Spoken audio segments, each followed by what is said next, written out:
ኦክቶበር 28 የዕለቱ መልእክት ርዕስ አትናቁ። ትንቢትን አትናቁ።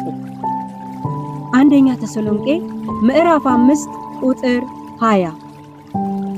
በዚህ ሳምንት በሚኖረን የጽሞና ጊዜ ስለ ትንቢት እንመለከታለን። ትንቢትን በተመለከተ በአንዳንድ አማኞች ዘንድ ሚዛናዊ ያልሆነ ምልከታ ይንጸባረቃል። መገለጫውም አንዳንዱ ለትንቢት ካለው ከፍተኛ ስፍራ የተነሳ ከትንቢት ውጪ ሌላ ምንም ነገር መስማት አይፈልግም። ሌሎቹ ደግሞ ከነዚያ በተቃራኒ ትንቢት የተባለ ነገር መስማት ፈጽሞ አይፈልጉም። ለምን ሁለት አይነት ጫፍ ሊከሰት ቻለ? እንዴትስ ነው ሚዛናዊ መሆን የሚቻለው የሚለው የአማኞች ጥያቄ ነው። በተወሰነ መልኩ አንዳንድ ሐሳቦችን እንመልከት። ሐዋርያው ጳውሎስ ለተሰሎንቄ አማኞች ካስተላለፈው መልእክቶች መካከል አንዱ ትንቢትን አትናቁ የሚለው ይገኝበታል።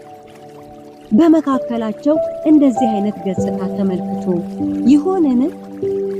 ምንም ፍንጭ አናገኝም። ነገር ግን መልእክቱን ሲያስተላልፍ ይታያል። እኛ ባለንበት ዘመን አንዳንድ አማኞች ትንቢትን ይንቃሉ።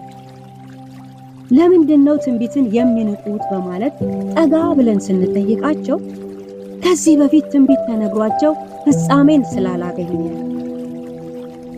የተሳሳተ ትንቢት ከመስማታቸው የተነሳ፣ በትንቢት አማካኝነት የተናጋ የቤተሰብና የቤተ ክርስቲያንን ህብረት ስላዩ የሚሉት ከብዙ ምክንያቶቻቸው መካከል ጥቂቶቹ ናቸው። ከላይ የተጠቀሱት አሉታዊ ገጽታዎች መከሰታቸው አሳዛኝ ቢሆንም ነገር ግን ቃሉ ትንቢትን አትናቁ ስለሚል ከልምምድ ይልቅ ቃሉ ላይ መመስረት ይገባል። ትንቢትን በተመለከተ አሉታዊ ገጽታዎች ብቻ ሳይሆን አዎንታዊ ገጽታዎችም ይታያሉ።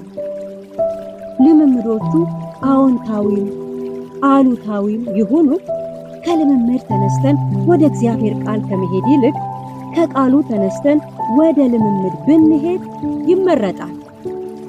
ምክንያቱም ልምምድ ፍጹም አይሆንም፣ ቃሉ ግን ፍጹም ነውና። እንግዲህ የተለያየ ምክንያትን በመስጠት ትንቢትን የምንንቅ ከሆነ ቃሉ ከሚያዘን ትእዛዝ ውጪ እንሆናለን። ከመጽሐፍ ቅዱስ ውስጥ የሚመቸንን ብቻ እየፈለግን የምናነብ መሆን እንጀምራለን። በዚህ አካሄድ መንፈሳዊ ሕይወታችን ሚዛናዊነቱን ያጣል።